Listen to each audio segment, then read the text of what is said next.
चलिए नमस्ते प्रणाम। हम लोग के छोट भाई सिंगर प्रदीप आज बताते हुए बहुत खुशी हो रहा है कि प्रिय मित्र हमारे अजय जी, जो कि अंजनी म्यूजिक भोजपुरी, उन्हीं का चैनल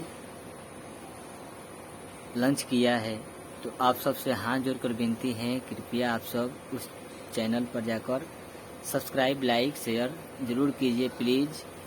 हम सब सपोर्ट करते हैं, आप सब भी सपोर्ट करें और हमारे भाई का प्यार दुलार सभी को दीजिए। और आप सब से रिक्वेस्ट है कि please Anjani music Bhojpuri channel के सब्सक्राइब कीजिए, साथ में बेल आइकन दबाइए ताकि नोटिफिकेशन सबसे पहले आप तक पहुंचे, और शेयर कीजिए प्लीज़।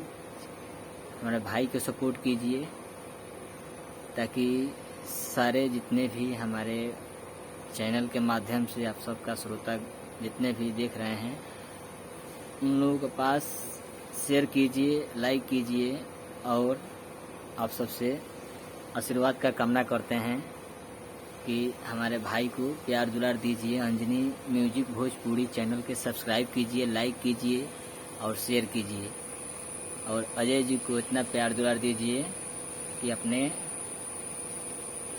कंपनी के नाम रोशन करें। जय माता दी, जय हो, जय भोजपुरिया समाज, वंदे मातरम।